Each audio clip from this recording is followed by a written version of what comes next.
Hi friends, எல்லாருக்கும் வணக்கம். இன்றைக்கி சண்டே ஸ்பெஷலாக வெத்தலை சிக்கன் செஞ்சுருக்கோம். அதை எப்படி செய்யலான்னு பார்ப்போம். சிக்கனில் கொஞ்சம் தயிர் போட்டு ஊற வச்சுருக்கோம். அதுக்கப்புறம் சால்ட் போடுறோம். என்ன அளவு நீங்கள் சால்ட் யூஸ் பண்ணுவீங்களோ அந்த அளவுக்கு சால்ட் போட்டுக்கோங்க. இப்போ சின்ன சின்னதாக நறுக்கி வச்ச வெத்தலை, அந்த கீரையை விட ரொம்ப சாஃப்டாக வறுக்கணும், நறுக்கி வைக்கணும். அதை கூட சேர்த்துக்கிறோம்.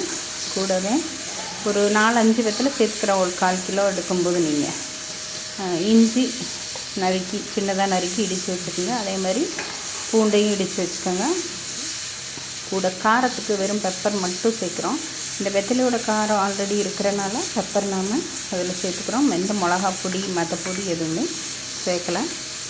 சேர்த்துட்டு பிசையணும். அது லெமன் கொஞ்சம் விட்டுக்கணும். அதில் லெமன் விட்டு பிசைஞ்சோன்னா நல்லா சூப்பராக அது அந்த பொடியோட எசன்ஸ் எல்லாம் அதை இழுத்துக்கும். இருக்கும்போது உங்களுக்கு டேஸ்ட் இன்னும் நல்லாயிருக்கும். ஒரு 1/2 லெமன் அதில் பிழிஞ்சு விட்டுக்கோங்க.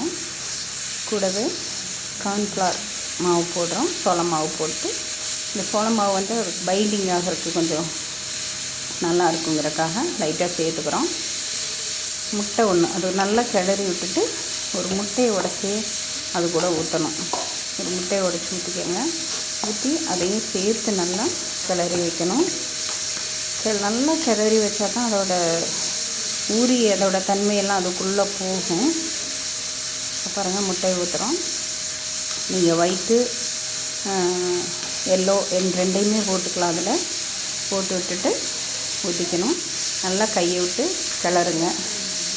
கிளறி வச்சிங்கன்னா ஒரு 1/2 அன் ஹவர் அப்படியே அதை மூடி வைக்கணும். மூடி வச்சிங்கன்னா அந்த சால்ட்டு, பெப்பர், வெற்றிலை இதெல்லாம் சேர்ந்து அதோட மனம் அதில் நல்லா ஊறி கிடைக்கும். அப்போ எவ்வளோ நேரம் கொஞ்சம் நம்ம ஊற வைக்கிறோமோ அந்த நேரம் அது டேஸ்ட்டாக சூப்பராக நமக்கு வந்து கிடைக்கும்.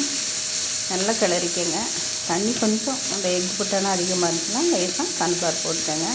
போட்டு கிளறி வச்சுட்டு எண்ணெயை வந்து நல்லா சூடு பண்ணுங்கள். சூடு பண்ணதுக்கு அப்புறமா சிம்மில் வச்சுட்டு இதை நீங்கள் போடுங்க.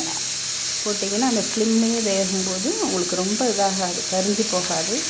அதோட தன்மைகள் அதுக்குள்ளே அப்படியே இருக்கும். வெந்து எடுக்கும்போது நல்ல மணமாகவும் சுவையாகவும் இருக்கும். பாருங்கள், நம்ம கொதிக்கிற எண்ணெயில் போட்டுட்டு அப்படியே ஸ்லிம் பண்ணிட்டோம். இப்போ அதுலேயே அப்படியே வேகும்.